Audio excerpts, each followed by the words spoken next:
Scrutiny Committee meeting, which due to health and safety reasons currently being followed in Bridgend County Borough Council, will be held virtually with everyone accessing the meeting from remote locations. The meeting is being recorded and will be available via the Council's website to be viewed subsequently. Should I, as Chair, experience any technical difficulties during the meeting, Councillor Freya Bledsoe will step in and take over temporarily as Chair in my absence. Please can everyone ensure that mobile phones are switched off or switched to silent mode. Members will have received an electronic copy of the agenda, and I will ask officers to present a summary of the key points. For the record, the agenda can be viewed on the Council's website. Members and officers will be speaking at various points during the meeting, and those speaking may switch their cameras on at that point. But I would ask that, with the exception of myself as chairperson, at all other times you keep your cameras and microphones switched off, as this will help to minimise any background noise and interference. If any members and officers wish to raise a point or question, they should press the raise hand icon at the top right-hand side of the Microsoft Teams window, and I will come to you in the order I receive requests. Please lower your hand once you have finished speaking. The instant messaging chat button has been disabled for this meeting. Please do not use your microphone until I invite you to do so. I will ask officers to introduce themselves when I invite them to speak during the course of the meeting. They too should ensure microphones and cameras are switched off when not in use. I will now proceed to the agenda and item 1, apologies for absence. I will now ask the scrutiny officer to announce the apologies for absence received. Thank you, Lucy. Chair. I've received apologies for absence from the Chief Executive, Mark Shepherd. Thank you, Lucy. Councillor Paul Davis. Yeah, thank you, Chair. Apologies for not attending the pre-meeting earlier, firstly, but I may have to leave about 10, quarter to 11, unfortunately. Is that okay? Absolutely. Thank you, Paul. Yeah, thank you, Alex.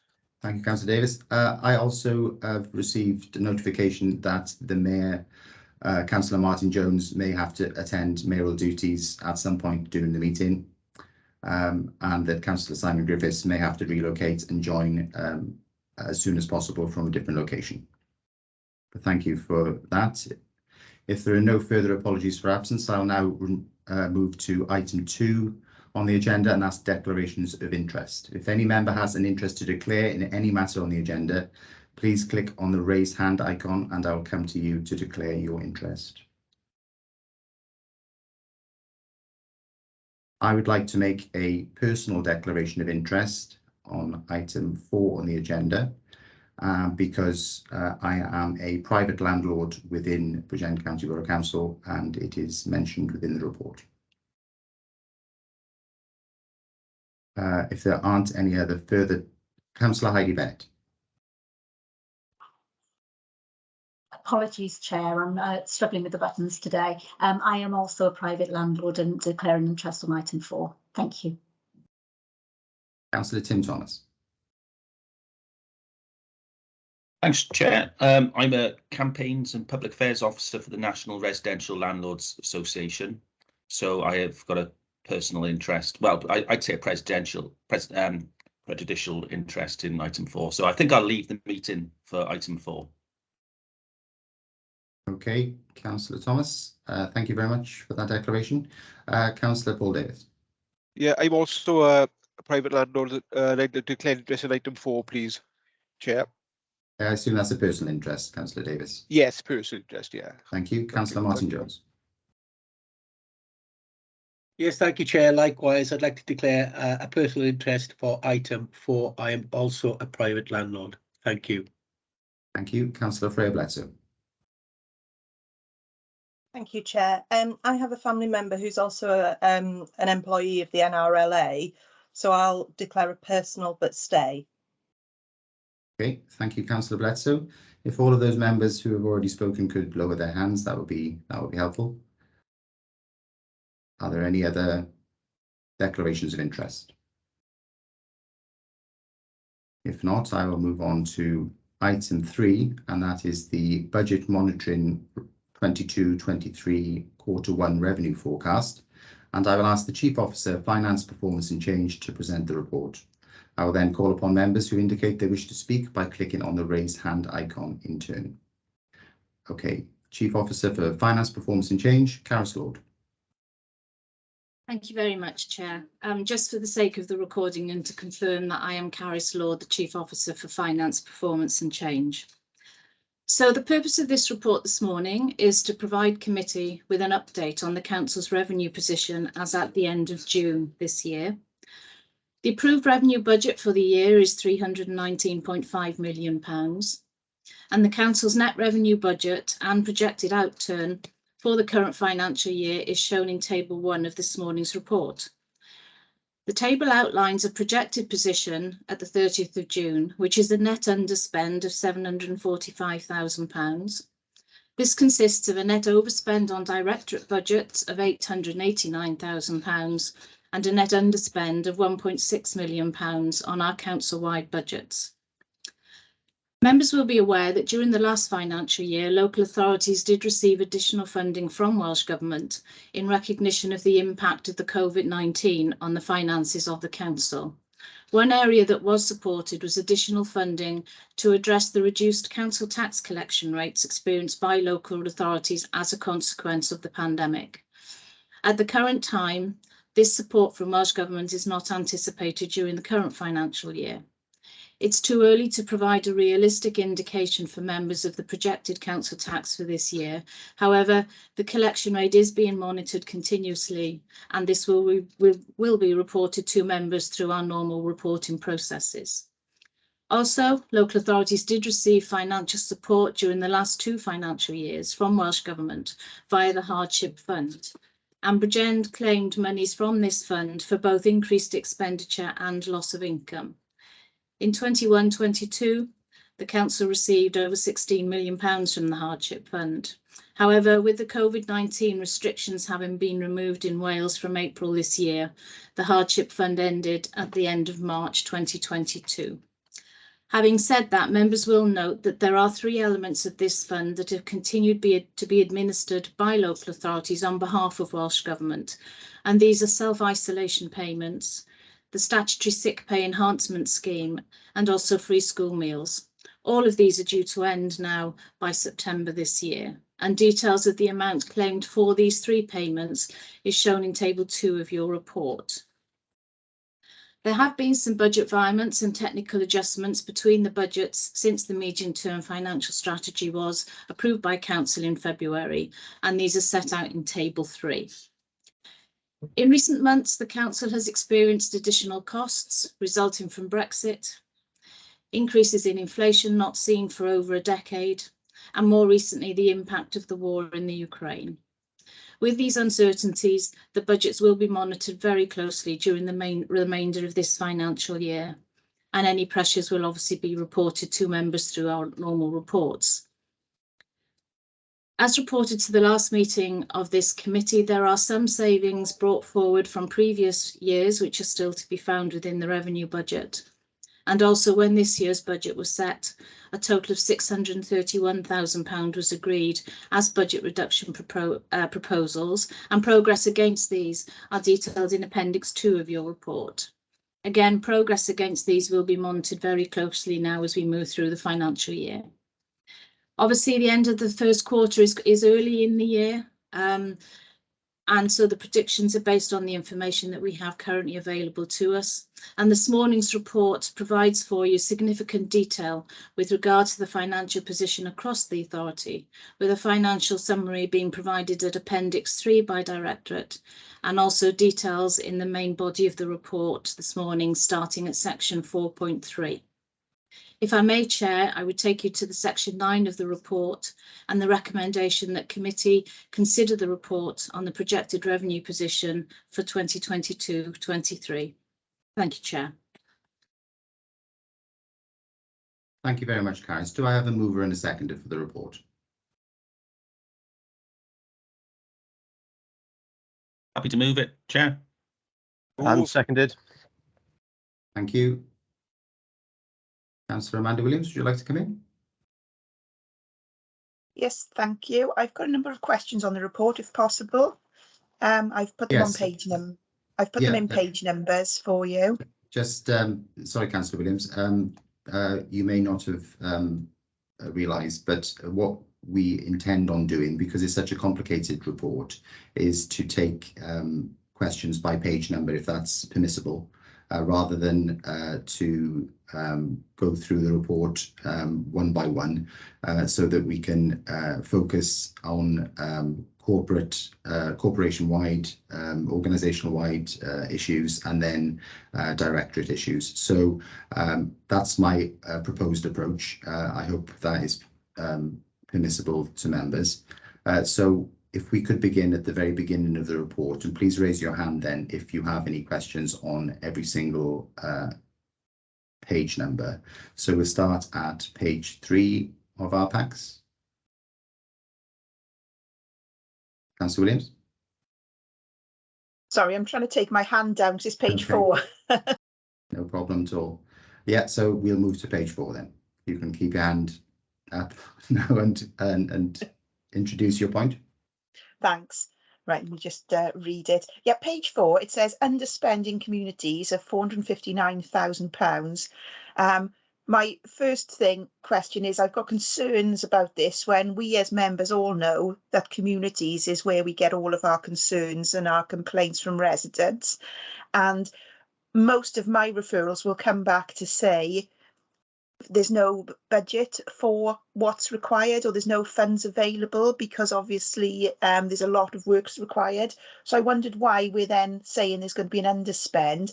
But that links to page 10, because on page 10, if I could just raise this because it links into this, we're saying there's an underspend of 459,000. On page 10, it says communities have got a £95,000 shortfall on their budget reductions, and yet above we're saying that they're going to be underspent by 459,000. So I wondered how that was the case as well, please. Okay, thank you, Councillor Williams. Could I bring in Councillor Spanswick or Janine to answer that? Yes, I'd like to, please? Chair, if I can. Yes, of course, Councillor Spanswick first, and then Janine to supplement it if necessary. Thank you, Chair. And it's purely a projected underspend. It's not a confirmed underspend. And as we have every year, the first quarter are very sort of well, our poor projections, and things will change undoubtedly through the year. So that's not saying there will be an underspend. And the other part of the question was the savings which haven't been made yet from this year. What page is that? Page 10? 95,000. 2 of them are let's see what the 95,000. Perhaps Janine can come down. I thought yeah, there's 2 lots of savings from previous years, 21, 22 and 22, 23. I think the one that Councillor Williams is referring to is the 22, 23 savings. 95,000. I was going to comment on the ones from previous year. Janine, yeah, perhaps. Janine, would you like to come in? Of course, Chair, I'm happy to clarify that. It is a fairly complex report, but I think Councillor Williams, if I can just explain, there's 3 different things here, as Councillor Spanswick has explained. In 21-22, we've had delays in achieving some of the savings. Okay, so the savings we haven't achieved from 21-22 is 160,000. Those are delayed savings. For the permitting scheme, which Welsh Government is still are not endorsing with us or haven't given us a response on, was 100,000 saving against that. And when we mean permitting, that's charging utility companies, etc., to dig up roads, etc. A permit scheme. They use it widely in England, and we want to introduce it into Wales. We haven't had an answer on that yet, although we thought we could be successful. And the second thing is the CRC at Pyle. We have yet to receive a licence granted to open that site from Natural Resources Wales, and that's something that we are working on, and something that I now know has been raised politically, because of course it's causing us operational issues. So that was delays in savings from 21-22. Then the second part that you refer to is budget reductions in year. So this year we've had to make £150,000 of budget reductions. We've achieved 55,000, but there's 95,000 currently that we're not able to meet. And there's two items from the 95,000 that we've been unsuccessful in. The first is with the food waste bags. What we wanted to do was to remove the biodegradable food bags and replace them with a plastic one. And that sounds really counterintuitive, but the reason for that was the biodigester that we have up at Kennin that we use for our food. The food digests at a much faster rate than the bag does. So what the company are doing is literally taking the food out of the bag to put it into the digester, then throwing that bag away. Now those bags cost £35,000 more than a single-use bag. So the idea was, let's just switch to a plastic bag if they're going to throw them away anyway. Now there's been an issue in the UK. There's a national debate currently with that the plastic that is in those food bags, because there's micro particles that have been found in the oceans. And what they're trying to do, I mean, this is an issue that's been raised on a national level, is to see whether those bags are suitable anyway. So we have been unsuccessful in switching or achieving that saving currently, and we're still using those biodegradable bags until we find a suitable alternative. So that's a saving of 35,000 we haven't achieved. And the second one is 50,000. So the two combined become the 95,000. 50,000 towards, or 60,000 rather, it was not 50,000, towards Ravens Court and letting out a wing of that building commercially. Now that's been hampered by a few things really. First of all, the continued occupation of the vaccination centre.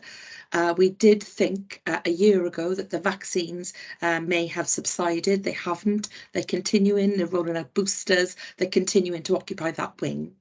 Now, the other thing, of course, is we occupy some parts of that building for Bridgend County Council itself, and we are undertaking the future services model. So until we get to a position where we know we definitely don't need that accommodation, we can't let that wing. So that is where the 95 shortfall in budget is coming from. We can't achieve those two savings, and also savings from the year before we haven't achieved on permitting and the CRC. Now, if I take you to the Q1 projection, we're projecting an underspend at Q1 of 459,000. But that is just Q1, very, very early on in the year. And if you see from page 17 in your pack onwards, what that does, Councillor Williams, is break down where potentially underspends and overspends in my directorate may occur, to get us to that position of 459 underspent overall. Now, as we move through quarters 2, 3, and then get to the final outturn, that figure will change every quarter. We are currently underspending in a number of areas. On waste, we're underspending because there's been a reduction in the monies we pay for MREC, which is the Material Recycling Centre. We've had a reduction of 3.9% on that. However, the tonnage of waste we collect is increasing. So we think that underspend will be cancelled out as the year continues. There's also some savings from the street lighting budget because we put the LEDs into the street lights across the borough. And we have made some good savings to date. We're projecting possibly an underspend of 271. However, we know the cost of energy is increasing exponentially. We know we've got the cost price inflation. So what we're going to need to do is monitor that, because that underspend may squeeze out significantly over the year.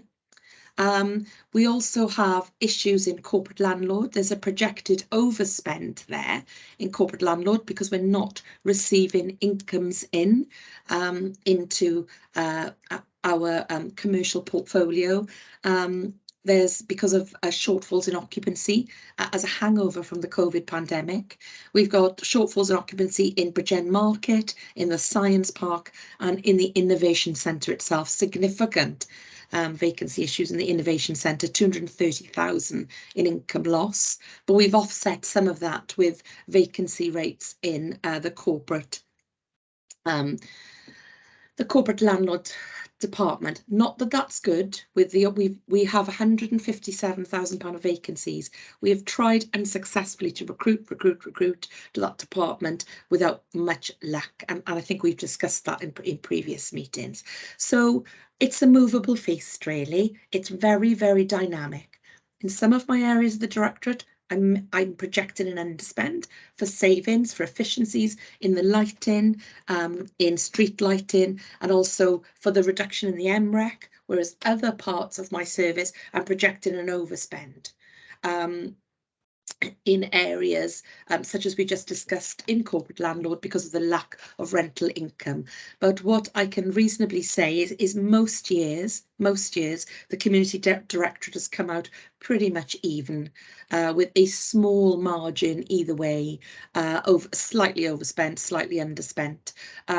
We always ensure that we use every ounce of budget that we have in the directorate to deliver services, and I certainly couldn't see us being underspent by that amount by the end of this year, with a tough MTFS we have going forward, unless we get some very significant grants and revenue support that come in right at the end.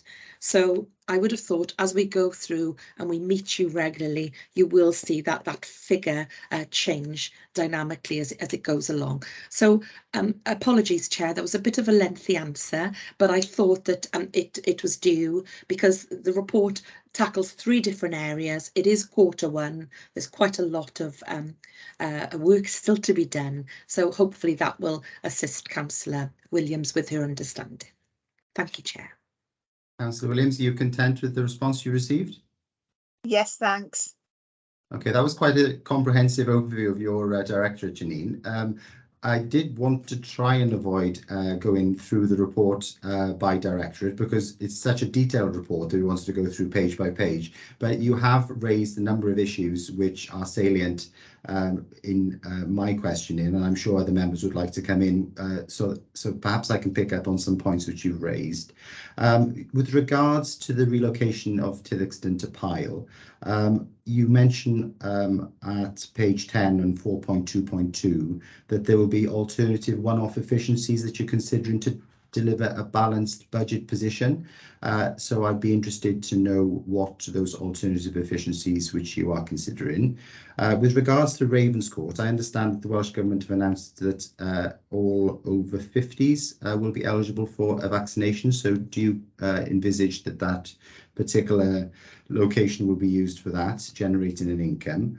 And then finally, are you satisfied that carrying a projected shortfall target of £273,000 or 42.5% of the overall reduction target is an adequate position to be in at this stage? I know, as Councillor Spanzoke has said, that Q1 is a very difficult situation to come to a judgment, but given the financial uncertainties which are coming our way, do you feel that is a sustainable position to be in at this stage? Thank you, Chair. I've tried to scribble those things down. So if I have to clarify, you don't mind that, do you? So with regard to Theakston, can you repeat that question again for me about the CLC? Which was at Tillixton and Pyle, is it? Yes, the first Yeah, one, so please. on page 10 at 4.2.2, you mentioned that because you are unable to achieve that particular objective, you mentioned that alternative efficiencies are being considered as a result to deliver a balanced budget position. So what are the alternative efficiency savings which you've been considering to date? Well, at the moment, because we're in Q1, what we are trying to do is to deliver that saving of 60,000. That's the main aim, number one, to try and deliver that. So we are working with Natural Resources and Kia on the new licence. If I may give you a little bit of background to that situation. It's been very disappointing that when we submitted an application for a licence, an operator's licence, for that brand new CLC that was designed to Natural Resources Wales specifications, unfortunately, we completed the CLC and we'd put the application in and it should have taken 12 weeks. But because of resource issues at Natural Resources, they didn't look at the application for 9 months. Now, the saving of 60,000 isn't to do with the CLC at Pyle, it's to do with the lease payment at Theakston. And we can't relinquish the Theakston site until we move into the brand new CLC at Pyle. Now, what has happened is, unfortunately, Natural Resources Wales have now rejected the application for the site licence due to some issues not on the site, due to the use of a fire service hydrant in the road outside and us requesting permission to use that hydrant. Now, that is something that is completely easily resolved. And what we have done is appealed to Natural Resources and asked them to condition that licence as opposed to reject it. Because in an emergency situation, when we have a fire, whether it's ourselves or the fire service, we would use that hydrant. So we are currently appealing and resubmitting that application. So we are hoping that we will get some of that saving achieved in year should we get that licence and open Theakston, because what we have done is we've increased the licence at Theakston until September, with an ability to roll on to the following April should we need it. So ideally, some of that 60,000 will be achieved. If we're in a position where we can't, then what we will have to do is to look elsewhere within that department for operational savings to cover that position in year. I don't have those agreed yet because my main priority is to get that CLC open and to relinquish Theakston. So that was that one. Sorry, what was your second question? Ravenscourt, are we expecting any income yes. from that because of the Welsh Government's decision to Yes. extend the vaccination programme to the over 50s? Yes, absolutely. They've asked can they continue to stay in those wings they occupy, and we will get a rental income from that. We are getting a commercial rate from them for that area. So yes, that will continue. Okay, and the third question was on the basis that you're projecting a shortfall target of £273,000 or 42.5% of the overall reduction target. Do you feel that that's a reasonable position to be in at this stage, albeit you are in Q1 and it's difficult to project the outcome of the budget reduction targets at this stage? Yes, apologies, Councillor Williams, that 273 is for the whole council. The shortfall for communities is we've got a shortfall of 95,000, I'm afraid, based on those waste bags and the Ravenscourt let. The remainder 273 is across the council as a whole, the 43% of the overall savings target. So maybe okay, hopefully if I have explained my part, maybe Caris would like to come in, but again it's Q1. Thanks for the correction. Yeah, thank you very much. I'll bring in some members now, and then perhaps Caris can come in if she wants to clarify any points that members want to make. Councillor Graham Walter. Thank you, Chair. Just sort of moving back to some more of the overview on page 4. I found, Janine, your explanation very helpful in terms of the 459,000 underspend. And I'm wondering if there's actually just a problem here with terminology. When we're using the phrase projected over or underspend,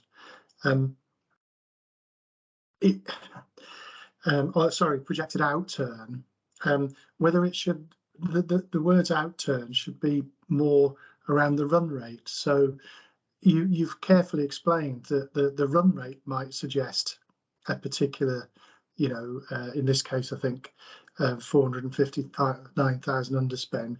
But actually, what you're really saying is the projected outturn is different to that.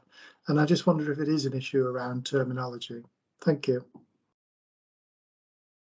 Yes, thank you. Do you mind if I answer that one, Chair? Absolutely, please do, Janine. Oh, thank you. I'm sure Caris can give a much better explanation to this than me, Councillor, but I think you're pretty spot on. In accountancy world, you have projections of where you are going over or under budget, but you're absolutely right. It's super dynamic, especially in Q1. I think you'd have to have a crystal ball or be very, very intuitive to be able to spot that, what might happen by the end of Q4 and the outturn. This is just from the knowledge that we have, from the situation that we have currently, that is the projection. But of course, we've it's very dynamic and things move and change as we go through. So I just think it's a case, as you said, of semantics, really, of how it's titled. But it sounds worse than it is, doesn't it? But it's the state of play at the moment. Maybe Caris would like to clarify some of that. Thank you. Caris, would you like to add anything? I think Janine answered that very well, actually. I think, as I said as well, when I presented it at the end of the first quarter, there are still a number of things which we have to make assumptions about based on the knowledge that we have available at the time. Obviously, we revise this on a regular basis, and as more information becomes available and the situation within the budgets becomes clearer, we will refine the figures if we need to. And obviously, as we do that, we report that through to you on a regular basis. Can I just come back, Chair? Do you mind? Yes, happy to bring you in, Councillor Walter. Yeah, no, I'm completely comfortable with that. I'm just wondering if it's a sort of learning point for the committee that the run rate is one thing, the projected outturn is another. Okay, unless there's any further response from officers, we'll note your Caris. Sorry, I was just going to ask whether or not it would help if we made the language a little bit clearer in the report for members. You've asked that question, Councillor Walters, and it's a very, very valid question. I just wonder whether when we bring our next reports, we bear that in mind in some of the language that we use, so it's absolutely clear for members. Yeah, I think that's a great idea. I think that would be helpful, Caris. Thank you very much. Happy to do that. Taking that on board. Thank you very much. Councillor Amanda Williams, please.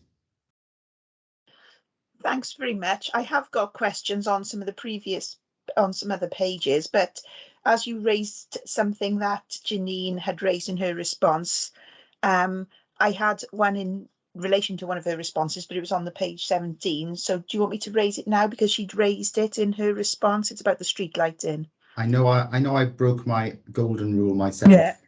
But if we could possibly stick to the page numbers because it's incredibly right, complicated. no problem. Can you keep your powder dry for now? Yeah. Thank you so much. Okay. Councillor Tim Thomas, is it relating to item 4? No, I'm doing a similar thing. Okay, I apologise. I broke my golden rule, so I'm not surprised that members are coming in on that. But if we could, can I just say, Chair, I'm a little bit lost with the page numbers because I'm doing it on a different format. Could you just give me a little nod when we come to the commentary for the directorate, the communities directorate? I will announce on every page number what we're discussing, so you can come in at the appropriate time. Thank you, Chair.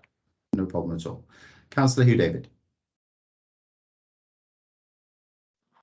Thanks very much, Chair. It was just on a point that I think Janine has covered, but just to confirm that we had a meeting this week with the Chair and Chief Executive of the Health Board, and it was only then, because obviously it is in response to the ongoing pandemic. It was only this week that confirmation was given by the Health Board that they would want to continue to use Ravens Court. But I think that's a good example of us making forecasts in a report, and almost a day later, just a day later, then that report changes, doesn't it? And I wanted to make that wider point that particularly for those new members, because we've got lots of new members, and you and I and other returning members will know that this is very early in the financial year, and we know that the position will look very different in future quarters, because this is the first quarter, and we found that to be particularly so in the last few years because of the pandemic, and now because of inflation is as well. So that's something to consider, though we always try and reflect that in the reports. It does make forecasting all the more difficult because of the uncertainties and factors that are obviously beyond the control of the council. Thank you, Chair. Thank you very much, Leader. Tim Thomas, Councillor Thomas, would you like to come in, or is that a hand which you haven't taken down yet?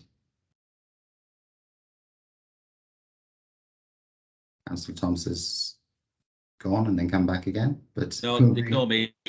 Okay, Councillor Bledsoe, please. Thank you, Chair. Just on page 5, I can see on 4.1.6, it says about CCMB taking £1 million worth of COVID post-recovery fund from 2021 and moving some of it across to 2022 for supporting free car parking. Do we actually have any figures on how much is being used of that fund for supporting the free car parking, please? And also on page 6, it looks, just looking through that budget pressures there, that there looks to be a lot of budget pressures from vacancies that we're carrying at the moment within the council. So I just wondered if we could have a statement, please, as to where we are with the vacancies, what percentage we're holding at, what we're doing to alleviate that pressure as well, please. Thank you. Okay, 2 questions there, one on CCMB and one on overall workforce and vacancies. Who would like to take those questions? Cabinet members or officers?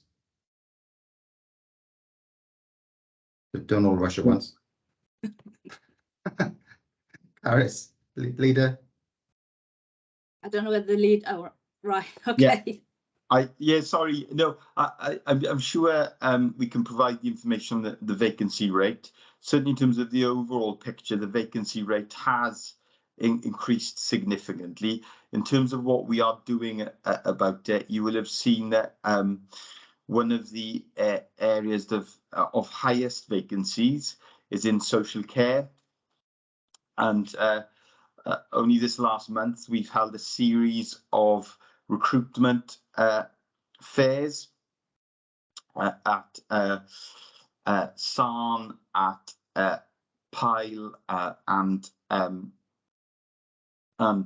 in Bridgend, and we also have an ongoing campaign of promoting those vacancies. And I can see that the deputy leader will want to come in, and I'm sure she'll have more details. We've also considered, for example, in social care, and introduced market supplements where there is a case for that, again, to try and tackle those vacancies where we've repeatedly advertised that we've been unsuccessful, and we will consider that across the organisation as well. But it does reflect the overall tightening of the labour market that we have seen, and a much more competitive labour market in terms of the employers having to compete for staff in a way that they haven't, and we haven't, because we're employers, in a very, very long time. Thanks, Chair. Thank you very much, Leader. Councillor Gebby, Deputy Leader. Thanks very much, Chair. Firstly, I don't want to reiterate what the Leader has just said in relation to social care recruitment events. We've been having those for a long time now, and we try to get out and about across the county borough. It's a really difficult position in social care, particularly. I also want to impress on members the need for social workers. It's not just a case of we can't employ social workers. Some of our teams are over at 50% vacancy rate at the minute. That's not helpful. What I would also suggest is that we're using a lot of agency staff, which we would prefer not to. I would prefer some consistency around the provision, particularly with our residents. I think the other thing that we need to highlight here is, from whatever political, there is an increasing need to review HMRC rates for travel. So currently at the minute it's 45 pence a mile with HMRC. We pay 47% in Bridgend, just slightly higher. It's one of the biggest contributing factors, we believe, to people not being able to attend work, because it doesn't pay to come to work to have to pay for yourself. It should always be a position that you come to work to earn your money, to pay your bills and be contributing to society. I think the other thing that I would like to say, even though it's not just in social care, I can give you lots of statistics across the social services directorate. What I would say is I'm aware that we are losing staff to other organisations across every directorate because they are paying more. I think the WLGA is significantly doing some work around that, particularly in Wales, and I think that's something we need to continue with. So politically, for all members here, it is something that I think you should all pick up and have a look at yourself in that regard. So I hope that's helpful, Alex. And no, I couldn't tell you how much of the £1 million has been spent in relation to car parking either. Sorry. Okay, Councillor Gabby. I'm going to bring in the monitoring officer now. I realised she raised her hand halfway through your contribution. Kelly Watson. Thank you, Councillor Williams. Yeah, I raised my hands in respect of the HR processes, really, on the vacancy rates. As Councillor Gabby and the leader have said, there is a lot of work being done. It's not just in social services, it is council-wide, really. I know Janine in particular is having particular difficulties, but we're seeing the impacts everywhere in lawyers, school catering, it's across the board. So we are trying to think outside the box, and we're offering different initiatives and different ways of recruiting and looking for staff. What I can do for members, if they're interested, is we could pull together current recruitment issues, vacancy rates. What we're finding at the moment is we're going out to recruit and we're having to advertise the same job 3 or 4 times, sometimes still without success. So I can pull that data together. It would be helpful for members to have that. Yes, I think that would be helpful. Thank you, Kelly. Okay, Janine Nightingale, Corporate Director for Communities. Thank you, Chair. I do have some information about the car parking, if that would help. We have extended the free offer, well, the free 3 hours, obviously at the Roo and at John Street in Bethgall. The income that we lose as a result of the free offer is between £36,000 and £40,000 a month. And that, or rather, that's when we do it in quarters. But anyway, it's dependent on the time of year and it's seasonal. So in essence, what we do is we look at what that would be annually, and it's roughly about 400,000 Chair, to be able to offer those 3 hours free in just those 2 car parks. When we look at council car parks across the borough as a whole, and the income that we receive from car parking, including Rest Bay, etc., we get in the region of 1.3, 1.4 million in totality for car parking, which is significant income for us, especially with the difficult MTFS we have, but the cost of that, the loss of income, will be in the region of 400,000 for those 2 car parks, and that is what we will be using as part of that new hardship fund. Will enable us to offer that car parking free. Thank you very much, Janine. I'm conscious of the time, and we're only on page 6 out of 100 of our packs. So I'll move on to, unless anyone else has got anything else they would like to raise on the COVID legacy, to budget environments, page 6 and page 7 of our packs.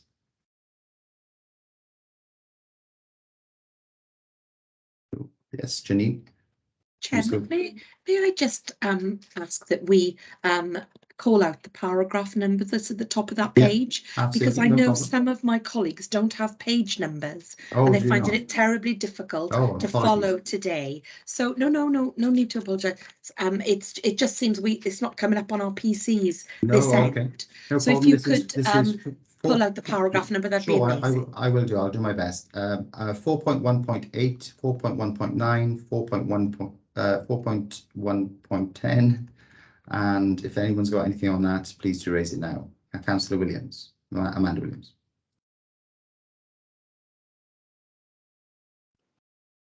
Thanks very much, and I've put my screen on now as well, so I've managed to do that. Yeah, mine was on page 6 on 4.1.9. Let me just check. Sorry, I've got the page numbers from the public pack because I couldn't access the intranet ones. My question is on the 500,000 budget pressure, and there's 60,000 in there for the MASH stroke IAA. Now, that seems a bit light for me, the funding that's been given there, because I've raised a number of times the concerns that particularly since COVID, safeguarding issues have gone up significantly, and the team, I think, are overstretched even now. So I just wanted some clarification on that. Thanks. Okay, thank you, Councillor Williams. I'll bring in the Corporate Director for Social Services now, Claire Marchant.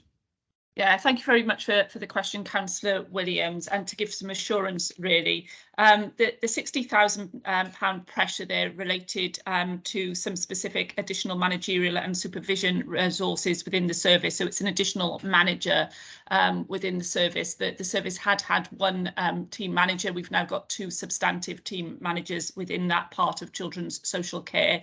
That pressure was in addition to a pressure which had already been approved as part of the MTFS and was approved by the council as part of a bigger budget pressure for children's social care, which included 4 additional social workers for that part. So that was in addition to that pressure, not the only pressure that was funded going into this financial year. Notwithstanding that, given the level of demand in the service, and this was a service that was designed and the business case which set up the multi-agency safeguarding hub and IAA in Bridgend going back around 5 years ago was based on 200 contacts per week with the service. We're now seeing 600 per month. Actually, it should have been per month rather than per week. We're now seeing 600, so that's a trebling of contacts. So the way that we're managing the service at the moment is through earmarked reserves, which is ensuring that we've got enough capacity in place to sustainably meet demand and keep caseloads at a reasonable and low level for our workforce. We have engaged some external expert support to work with us over the summer period on a business case, and we've put forward an indicative budget pressure for next year linked into that business case, but the detail around the size of that budget pressure will come through that business case work. Thank you, Claire. I'm conscious of the fact that the Cabinet member has raised her hand. Is it on this point, Councillor Gebbie? It is indeed, Chair. Thank you very much. I just want to give some reassurance to members that actually our caseloads and our contacts have drastically been, I don't want to say dropped because they haven't dropped, but actually we're dealing with them in an appropriate and a timely manner now, whereas at the beginning of the year we certainly weren't. So those additional resources are ensuring that we are meeting our legislative targets. That's just my comment. Thank you very much. Okay, thank you for your assurances, both. Councillor Heidi Bennett, please. Apologies, Chair. It's just that I've been remiss. The organisation I work for is noted as a environment on 4.1.10, so I need to declare a personal interest as it's an internal issue. My employers had no involvement in that, but I thought I'd best note it and be cautious. Apologies for not doing so sooner. No problem at all. I'm sure Democratic Services and Scrutiny will note that declaration of interest. Thank you very much for noting that. Councillor Simon Griffiths, please. Just a very quick point. We should always use the external documents because that's what our residents see. So when they are following this meeting, they can follow it better if we all use the same page numbers on the external documents. Okay, well, that can be noted for future occasions, and hopefully Democratic Services and the Scrutiny team can circulate the appropriate documents so that we're all on the same page, so to speak. But I will call out for today the paragraph numbers which we are treating, unless there are any other subjects on the budget environments, which are 4.1.8, 4.1.9, 4.1.10. We'll now move to The next page, which treats pay and price inflation, which is 4.1.11 to 4.1.16 on your papers. Councillor Amanda Williams, please. Thanks very much. A quick question from me.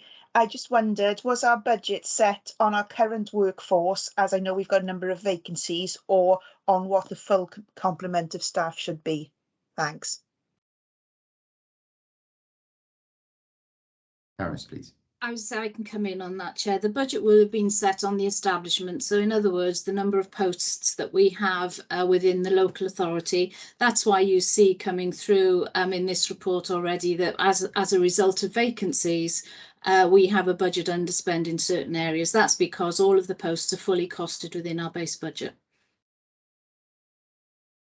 Okay, thank you. Councillor Williams, are you content with that? Or? Yes, thanks. I just wanted more understanding. Thank you very much. Councillor Ross Pennell-Thomas, please. Yeah, thank you. Thanks very much, Chair. On pay, price and inflation, arguably, or perhaps we don't even have to argue about it, the biggest, or the two biggest pressures facing the local authority moving forward on both. And those of us who were in full council yesterday will understand that we had quite a robust and comprehensive discussion around risk and taking into account inflation. Obviously, the report mentions 9.1% earlier this week. We know that inflation is now marked at 9.4 and is heading north of 10% by the end of the year. So my question, Chair, is what is the expectation that we'll have further in-year requests from external contractors across the council, but particularly the Communities Directorate? And what are our plans to mitigate it? The case in question this week, a report to Cabinet where there was a request from an external contractor in terms of highway resurfacing.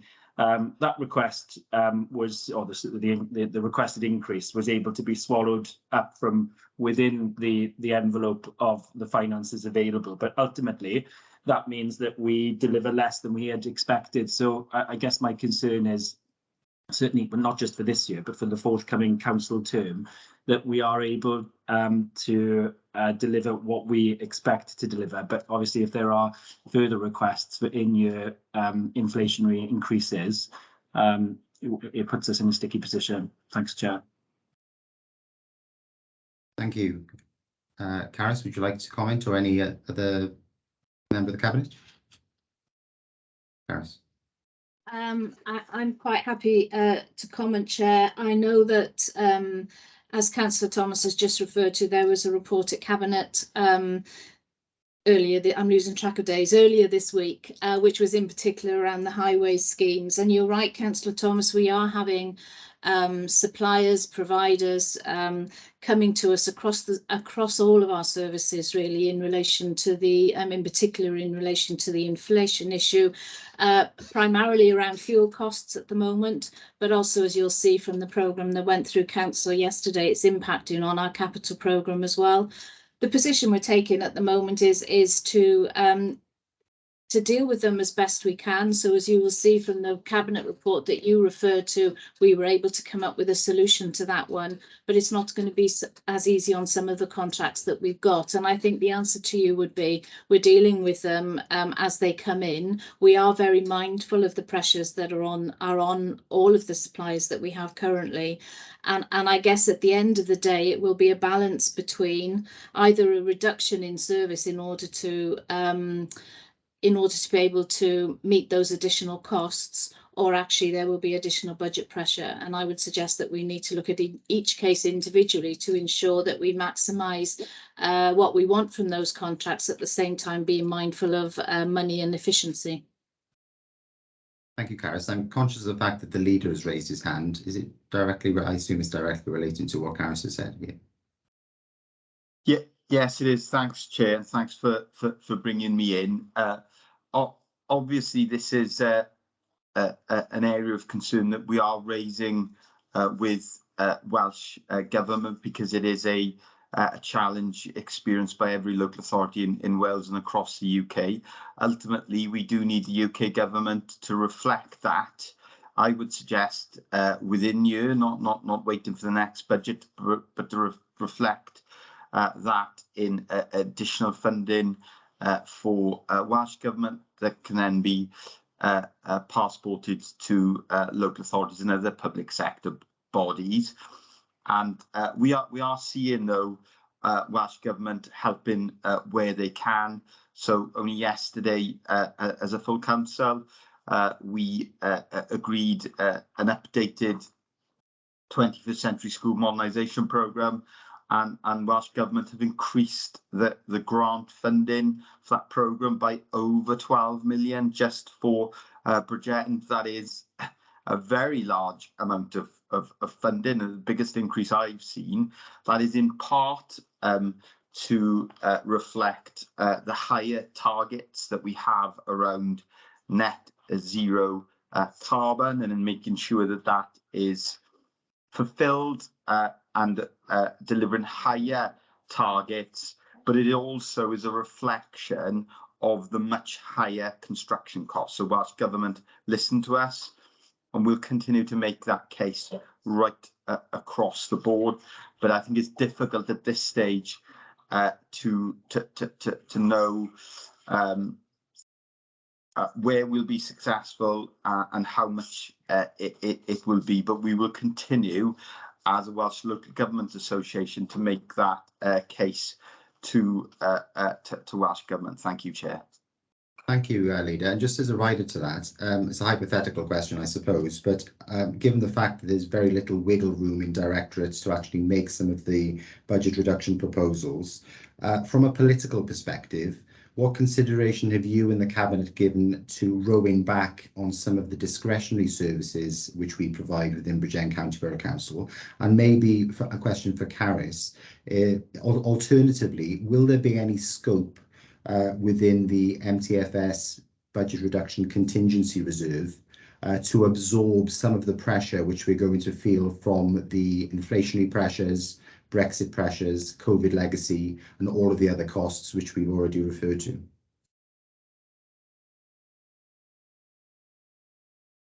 Is that, sorry, is that a question? Does Caris want to come in first, or would you want me to? Well, one for you is that from a political perspective, right. What have you and your Cabinet considered in terms of rowing back on some of the discretionary services? Discretionary, and, okay. Yes. Solely providing statutory services where we're obliged to deliver those. And then I suppose, if we don't get any in-year funding from Westminster and Welsh Government, it's a hypothetical question, I know, but if we don't get any additional funding and we have to wait for next year's local government settlement, what have you considered? What preparation have you done on reducing some of the discretionary services which we provide? And is there any scope within that contingency reserve to actually absorb some of those pressures so that we can continue with the delivery of our current service? What I would say is that all of the discretionary services that we provide are very important to our communities, and actually I would argue that they relieve pressure on our statutory services and undoubtedly save money, not just in the long term but in the short term. So the biggest and most obvious example are our leisure services. So we have one of the biggest GP referral schemes in Wales. We started the GP referral scheme here in Bridgend, where we refer people with chronic health conditions to leisure centres that we know enables them to stay healthier and more independent for longer, and that makes and delivers major savings in terms of people's care needs. So I would not want us to make the mistake of cutting back on key discretionary services that would deliver us a short-term budget saving, but would undoubtedly cost our communities in the longer term. And I can't think of a discretionary service that we provide that doesn't offer that type of benefit. And I would be very resistant to us going down the road of simplistically cutting services because there is not a statutory label. And indeed, those labelings or labels are never clear-cut, not anymore, because of course we have the Future Generations and Wellbeing Act, another act that means that services that are traditionally labelled as discretionary arguably help deliver on key legislation, particularly more recent legislation from Welsh from National Assembly for Wales. Thanks, Chair. Thank you very much, Leader. And Caris, can you address the second point that I made regarding the contingency fund? Is there scope for absorbing some of the pressures? There is some money within that contingency fund that could be used. The one thing I would say is that if we were to start using reserves in things, they can only be used as a one-off. So if we were happy or convinced that these were one-off pressures and actually they would abate over time, then obviously reserves could be used for that reason. However, if we think this is going to be built into the base budget going forward, in other words, it's an ongoing cost, there are then some decisions to be made with regards to level of service, etc., as we move forward. Okay, thank you for that clarification, Caris. That's very helpful. Councillor Ross Pennell-Thomas, please. Yeah, thanks, Chair. I can't quite believe we're still only on page 6. I think we're going to be competing with EastEnders this evening for viewing figures on this birthday.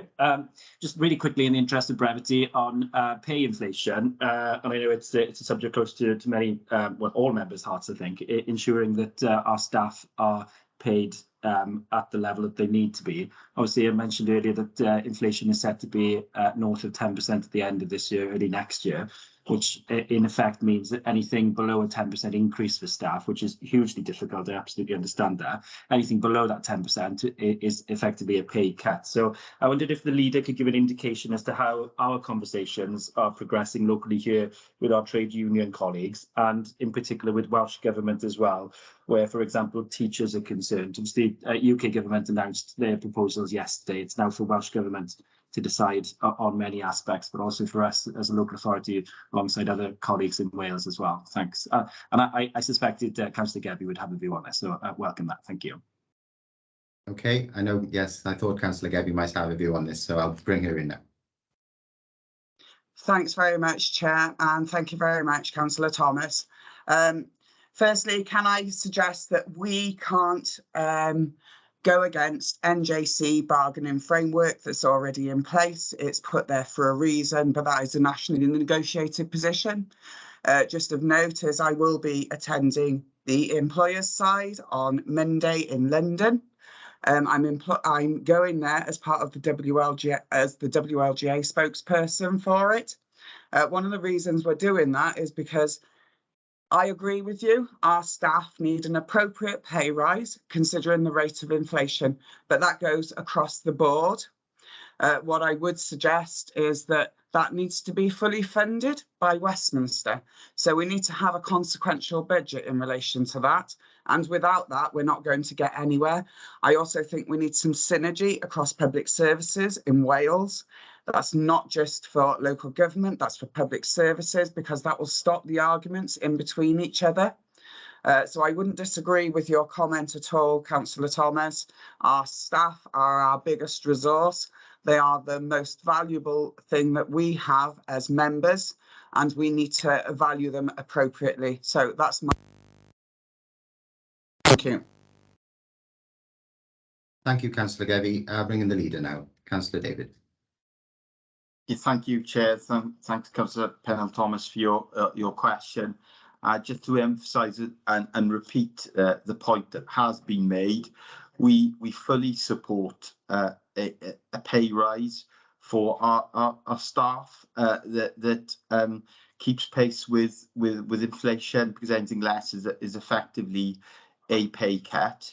But our position, which is a long-standing position, and it's an understandable position, is that pay increase has to be fully funded by central government. It has to be fully funded because the decision is made at a national level. We, as the deputy leaders described, we do not negotiate pay at a local level, and therefore any decisions that are made at a national level have to be funded fully funded at a national level, and as well as helping workers, because our workers are experiencing the cost of living crisis.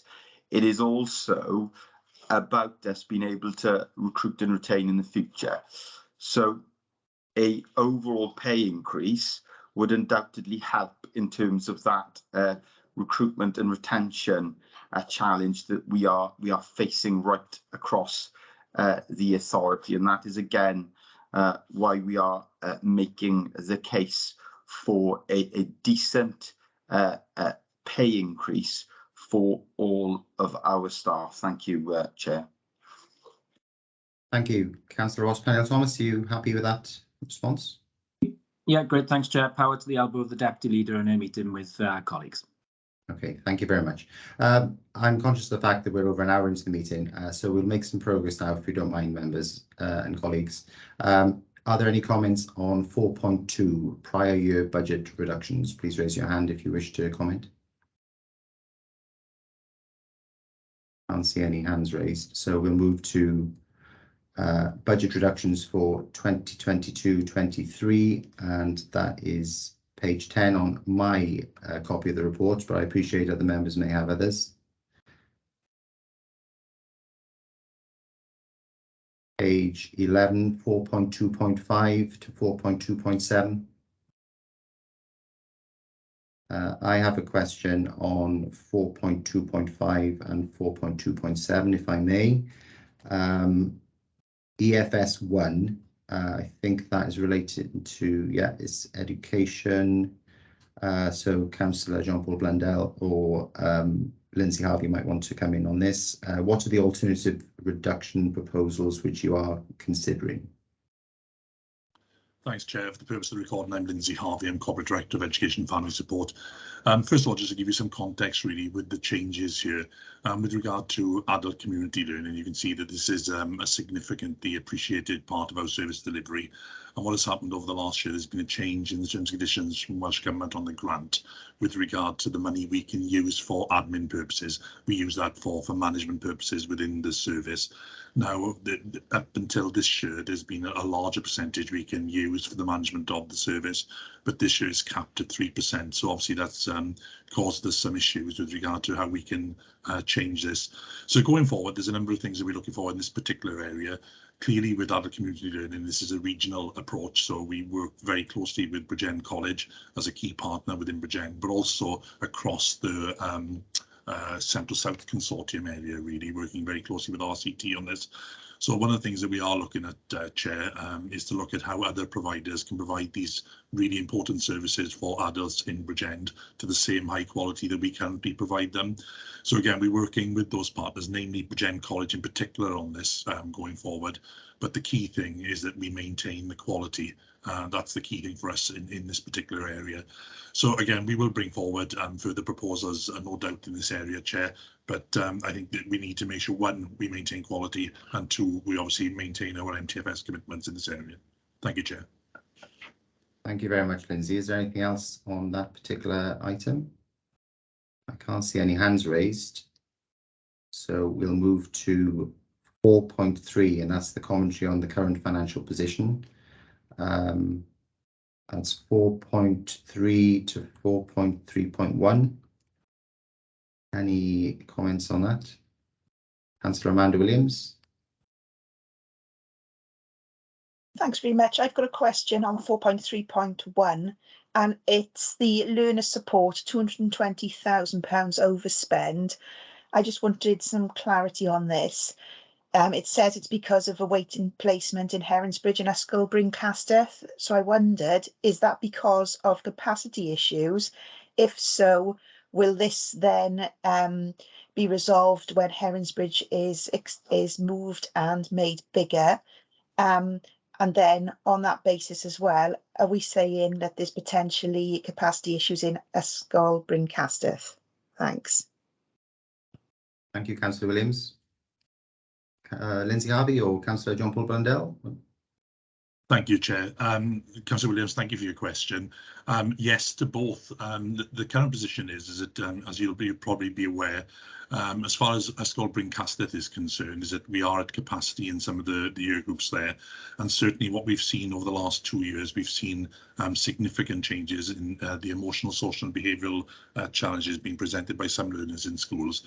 And inevitably, when bespoke or tailored provision needs need to be met for these learners, we don't have the capacity in some areas within Ysgol Bryn Castell.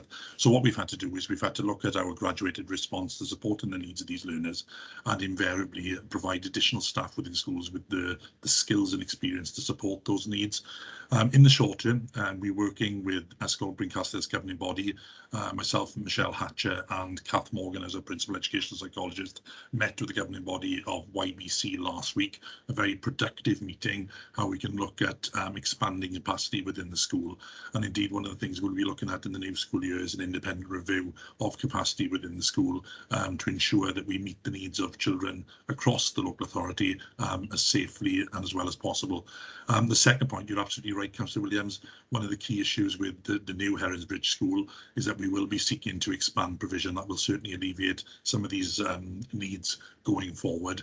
And again, I suppose where we're very lucky in Bridgend, much in the same way as we've got effective adult community learning provision, we've got 2 excellent special schools in Heronsbridge and YBC, and we want to make sure that provision is maintained for all learners at the same level of efficacy as available at the moment. Thank you, Chair. Thank you, Lindsay. Councillor Williams, you are content with the response? Yes, thank you very much. Thank you, Councillor Williams. Councillor Tim Thomas, please. Thanks, Chair. My question relates to home to school transport. I note that in the cabinet meeting there was it was approved for Hackney carriages to be increased in their charges. I just wondered if the proposed overspends are really realistic in this report, given the dramatic increase in fuel. I think it was only a few months ago that fuel was 1.30 odd a litre. Now it's nearly £2, isn't it? So I'm wondering if that's realistic. And really, I know Hackney carriages are different, but could that act as a precedent for taxi firms calling for increased charges for contracts? Thank you, Councillor Thomas. Lindsay? Thank you, Chair. Thanks to Councillor Thomas for your question. You're absolutely right with regard to the unprecedented challenges we're facing in this area. It's been a topic of significant discussion across other local authorities in Wales. As you'll be aware, Councillor Thomas, I'm part of the Association of Directors of Education in Wales, and this is an issue that's been hit in all local authorities, and everybody is wrestling with exactly the same issue. You're absolutely right in the point you made around the cost of fuel increases. We have seen a 33% increase in a litre of petrol, for example, a litre of diesel over the last 6 months or so, and it has proved to be very challenging for some of our transport providers in Bridgend. Obviously, we have a statutory duty to provide home to school transport for eligible learners, and we are very fortunate in Bridgend that we've got very good transport providers that work closely with us to deliver this key service, but it is challenging for them. And I think part of the recent tender exercise has certainly indicated that the costs in this area have gone up, and hence the need for some pressure in this area. But you're right, Councillor Thomas, it is volatile. Projecting this going forward is challenging, but with regard to the contracts that we mentioned in Cabinet on Tuesday, one of the things that we have sought to do is to look at the longer term to build in those costs to make sure that volatility is minimised wherever possible for the council. But you are right, it is a very challenging area going forward. Thank you, Lindsay. Councillor Thomas, are you content? Yeah, great, thank you. Thank you very much. Are there any, I'll take any other questions on the narrative and the cover report on the Education Directorate now. Are there any other contributions on the Education Directorate? Just one from me, if I may, on schools' delegated budgets, and that's 4.3.1. Can you tell me what the total sum of the deficit balance is, Lindsay, of the 5 primary and 1 secondary schools, and what central local authority support is provided to get them into a balanced position? Furthermore, does the grant funding which is being provided by central government which has resulted in a number of schools being in a surplus position, mask the challenges which some schools have? And will the local authority be looking to claw back some of that money, or will they be allowed to keep into a surplus position going forward? Sorry, Chair, I'm more than happy to answer, but I believe the Cabinet members. Yes, I believe the Cabinet members indicated, so I'll bring him in first and then you can perhaps add any supplementary. Thank you, Chair. Obviously, Lindsay will obviously correct me if I'm wrong on any of this, but he'll also add any extra information if need. We do not claw back money from schools. They have to provide a plan for this surplus, and Lindsay and the team do go through the financial plans with the schools. And as long as they have a plan in place for these surpluses going forward, there's no danger to the school losing the money.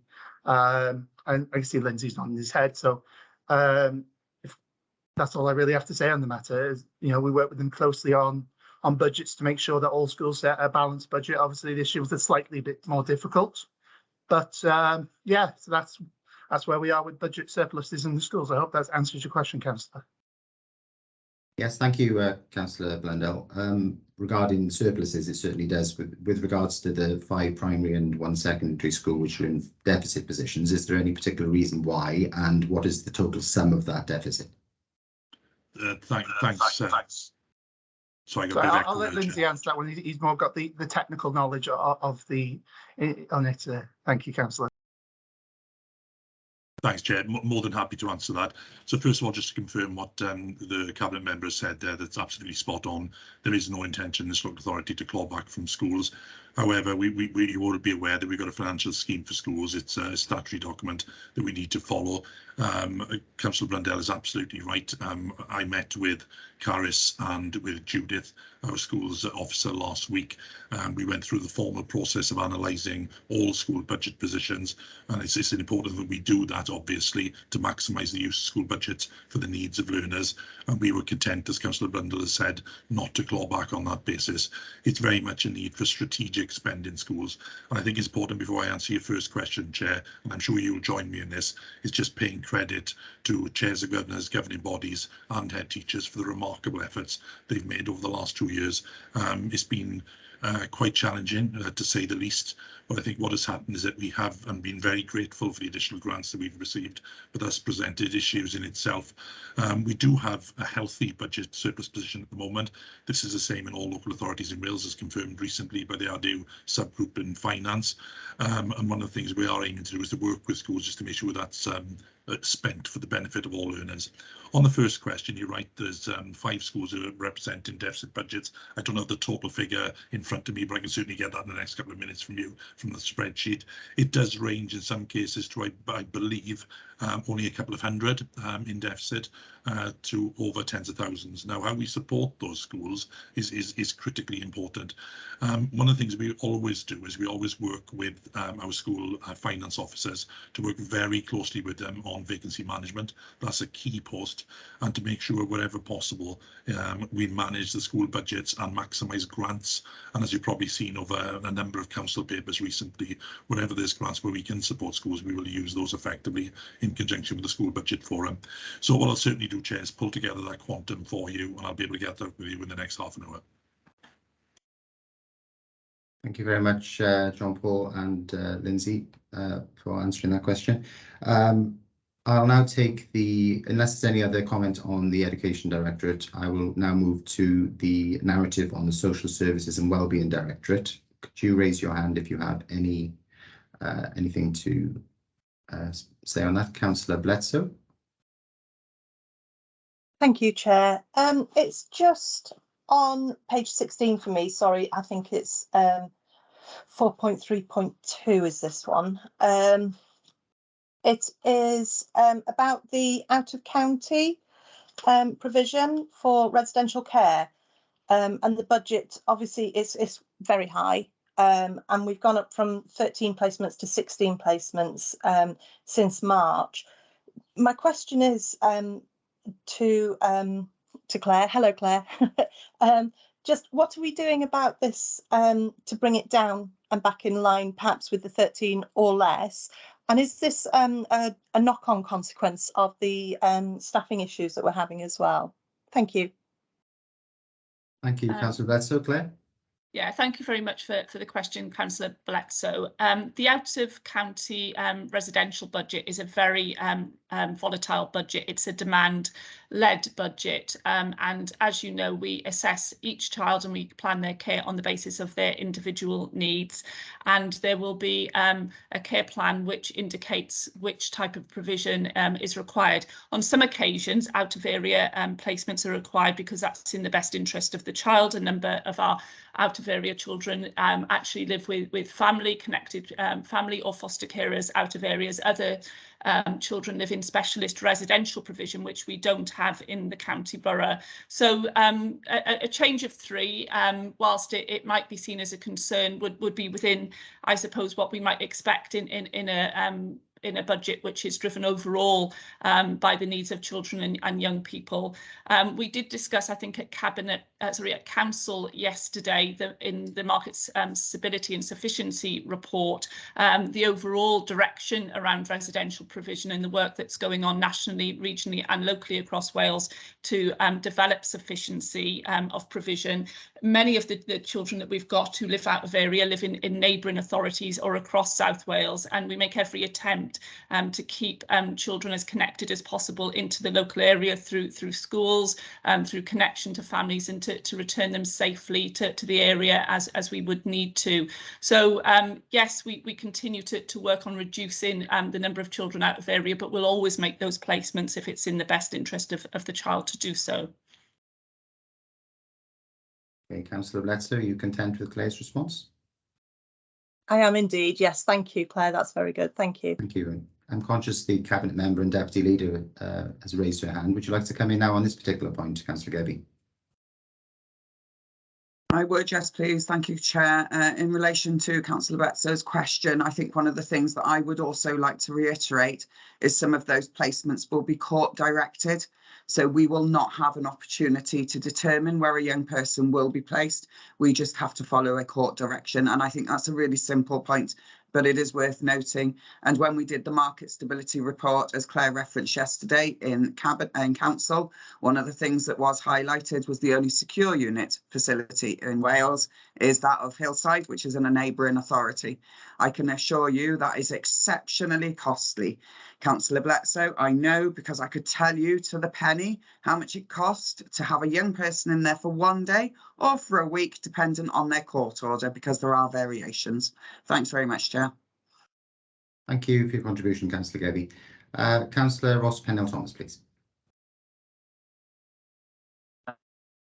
Thanks for just very quickly on equipment and adaptation, sorry. Notice that there's a projected overspend of 185,000, and ordinarily, while I wouldn't welcome an overspend, I do on this particular point, simply because I think if you were to dig down, there would be a degree of success in people being discharged from hospitals into their homes, which are fit for purpose and where they're able to live independently. It's very clearly an invest to save model. And considering that the biggest beneficiary here is the health service and beds in local hospitals, I wondered what contribution the Health Board is making to this service area, and if they're not, should they be? Thank you, Councillor Pennell-Thomas. Claire? Thank you. Sorry, unmuting myself. This is a budget area, Councillor Penhill-Thomas, and I agree absolutely with everything that you said, which frequently we will invest in using what's called winter pressures money from Welsh Government. So for those members of Scrutiny who have sat through these budget monitoring reports over many years, you'll know that predictably unpredictable. At some point during the financial year, we get winter pressures money through from Welsh Government. That comes via the Health Board, but we work in partnership with the Health Board to invest that into areas such as this, which support hospital discharge. So this would be an area where I would make a high level assumption that we'll be able to see some investment come through from the Health Board later in this financial year. I think in terms of sustainable and recurring investment, we don't see investment in the Health Board into this area as part of their recurring budgets. And so I think it is an important point to make as we hopefully move towards more integrated allocated budgets going forward, which are less about, you know, what health funds and what we fund, but a pooled fund arrangement to meet the needs at the point that they present of people who've clearly got health and care needs. Thank you, Claire. Are you content with that response, Councillor Pennell-Thomas? Yes, thanks, Chair. Thank you very much. Are there any other comments on the Social Services and Wellbeing Directorate? Okay, if not, we'll move on to the Communities Directorate, which I believe is 4.3.3. This includes waste disposal and collection, fleet services, highway services, street lighting, engineering services, and the corporate landlord. So Councillor Amanda Williams has raised her hand first, so I'll bring her in now. Thanks very much. And it was in relation to what Janine said earlier. It's on with regards to street lighting and the saving there. So I wanted to check, have we now changed all street lighting that is BCBC owned to these energy efficient light bulbs? If not, couldn't we use some of this saving to make sure that all of the lights are changed, because then that will increase the savings that we're making further down the line?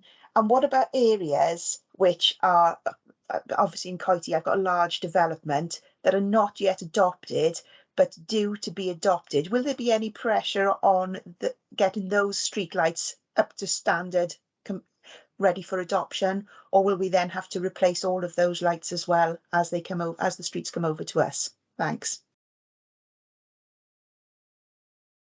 Okay, thank you very much, Councillor Williams. Janine? Yes. Or Councillor Spanswick has indicated as well, so I don't know whether the Cabinet member would like to come in and then you add in a supplementary response, Janine? Yes, please. Yes. Thank you, Chair. Very briefly, just to say that understand the question, but the underspend projected on street lighting is part and parcel of the bigger picture, offsetting overspends. So you can't just take out one piece without affecting the overall balance. And as far as I'm aware, all new developments, developers will be fitting the new LED lights in accordance with the spec that we are providing as an authority. So unless Janine can add any further to that, but that's my understanding of the position. Okay, thank you, Councillor Spanswick. Janine? Yes, the Cabinet member spot on there. All new street lights are LED specified. We've got 16,000 lamps, street lights across the borough. And we are about 90% through them now, changing them. We've got very few left to do. In fact, as I speak today, I haven't checked with Zach and the team. We may have completed them all, Chair, but we're near completion, changing all lamps, and that is why we have that saving. What I am concerned about, though, is we did this on a loan. We took out a loan to change all of these bulbs because they came at a significant cost, and also the implementation to change them with the cherry pickers, etc. And the loan was to be paid back via the savings. So it was a investor save, and so that has been successful so far, and we've resulted in energy savings. But the problem we have now is, of course, the energy price inflation. So what will happen is that gap will definitely narrow as we go forward. By how much, I don't know. We'll have to wait and see, but definitely the savings will narrow. Thank you, Chair. Okay, thank you very much. Councillor Williams, you happy with the response? Just to add that I'm not on planning anymore, so I don't know any of the more recent planning applications that have gone through. But some of these developments are quite old. Like if you look at Park Derwin, some of the houses there are 10 years old. So the older planning applications may not have those specs. When I was speaking to Persimmon, they told me that they are using different light bulbs to the local authority. So, and I know there's Broadlands, which is an even older estate that is looking to be adopted. What will happen with those older estates if they're not in the plans for those? Thanks. Thank you, Councillor Williams. Janine? Yeah, I think, Councillor Williams, all adopted streetlights are included in this programme. So I'm assuming some of the older pieces in Broadlands are in this programme. I can check that, but all streetlights owned and operated by BCBC will be on the LED bulbs. Thank you, Janine. Councillor Tim Thomas, please. Thanks, Chair. Just a quick comment on the commentary for highway services. So there's a projected underspend of 175k, and that's due to prioritisation of staff working on capital schemes. That's all fair enough. Just trying to understand that comment. Are these completed capital schemes, or are they still ongoing? And if they are ongoing, how long? Well, when? How long will this be an issue for? Basically, just a bit concerned that obviously we're in Q1 now, but if this is an ongoing prioritisation, that could be. I'm a bit concerned about the day-to-day jobs within the service. Thank you, Janine. Yes, thank you, Councillor Thomas. This is an underspend because we are generating income from charging our times to grant schemes. So this isn't so dare I say, this is a good underspend, not a bad one, because we are so busy with things like active travel, which we can charge to Welsh Government, things like the design of the Pembroke Bridge, which we can charge out. I'm trying to think of other examples of grant schemes we're working on. The 20-mile-per-hour schemes, we can charge the Welsh Government monies. So our revenue budget isn't being spent because we're charging Welsh Government and the grant schemes for that work. But of course that 175 goes into the overall mix really, and we'll use that in other areas. Thank you. Thank you, Janine. Councillor Tim Thomas, you happy with that response? Yeah, 100% clearer now. Thank you for that.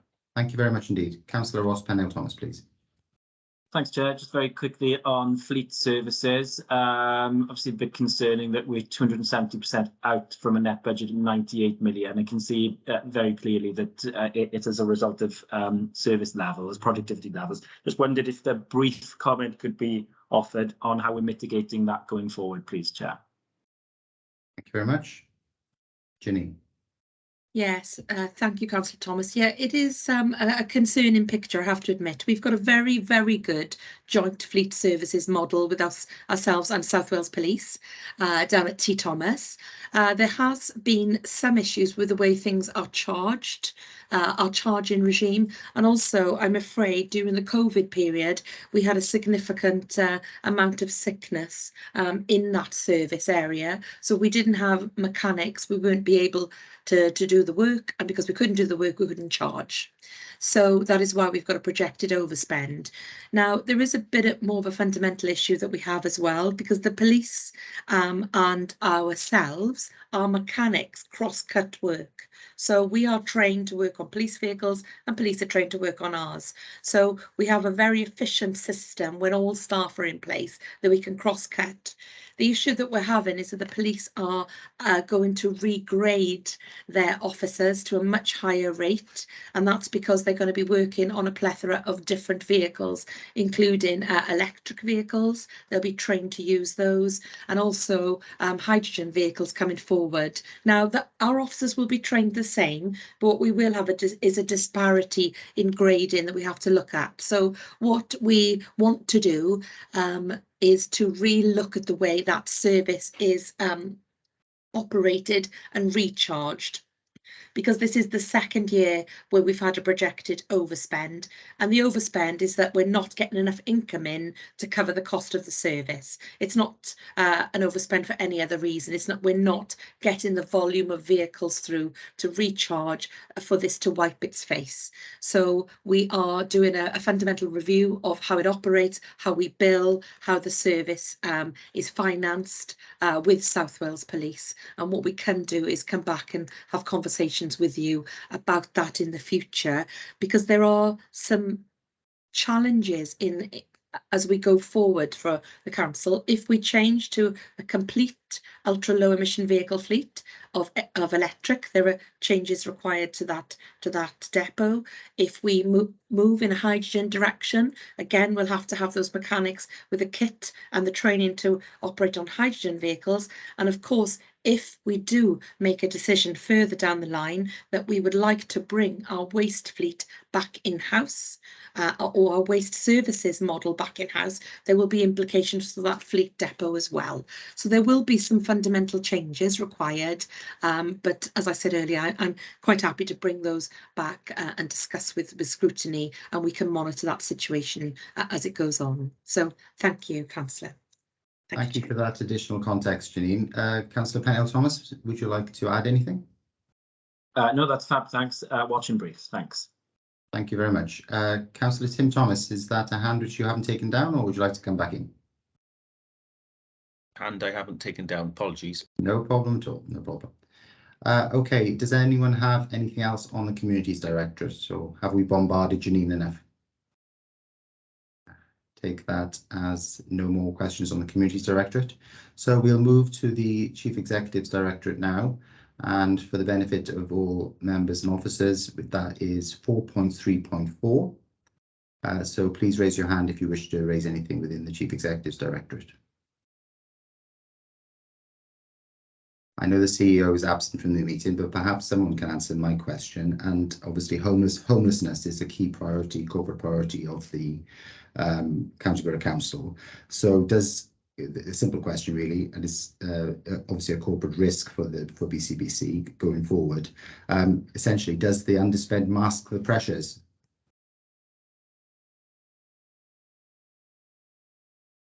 I'm happy to come in on that one.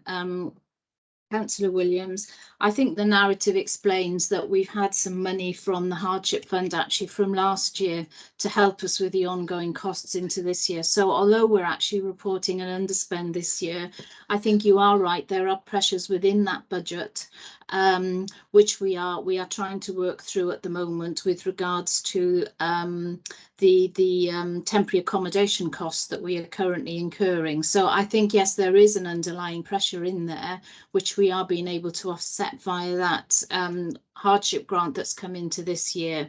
But we do anticipate budget pressures and significant service pressures going forward on that particular budget. Okay, thank you, Caris. Are there any other comments on the Chief Executive's Directorate? Okay, we'll now move to any comments on the appendices to this report, much of which have been taken up by the narrative, I'm sure.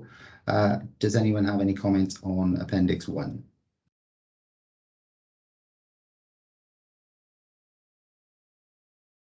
Okay, Appendix 2. Okay, I have just one comment, and that's regarding the language which is used within the appendix. There's some mention of what is achieved and what should be achieved by the end of the quarter or the financial year. Now, for example, in communities, what in quarter one has been achieved or not. Some of the language says it should be achieved. So can I just ask for whether it's the current status of the service area, which is marked as green in some areas, and you've achieved that level of budget reduction, or whether it's a projected status for the end of the financial year. So I want to know whether it's consistent across all directorates, whether you're reporting the current status or a projected status. I can come in on that, Chair. This is about the projected status for the year. Okay. Yeah. But I mean, I think you raise a valid point. So we could be tighter on the narrative on that appendix so that next time you see it, you'll be clear what's been achieved, which will be end of quarter 2, and what is still to be achieved for the remainder of the year. Yeah. Okay, that's great. Thank you, Caris. That's all I wanted to hear, really. And then, unless there are any other comments on Appendix 2, we move to Appendix 3. No hands are raised. I've got one question myself, sorry. With regards to council-wide budgets, I think we're just refer to it, council-wide budgets, we're reporting a £1.634 million underspend. What does that include, Caris, just refresh my memory, if you don't mind?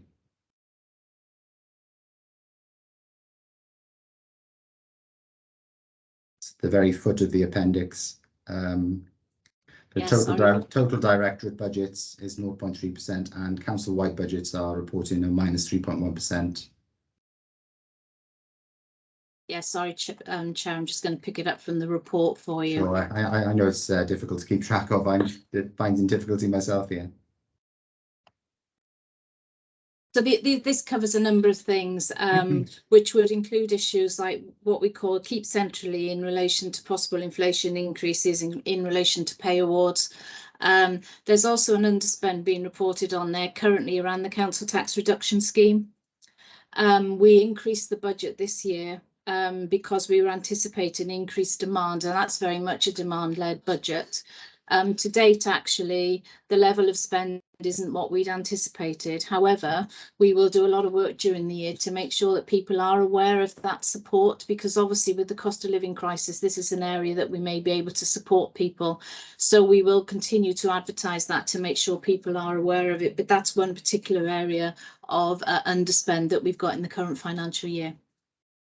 Thank you for providing that context, Caris. Are there any other comments at all on Appendix 3?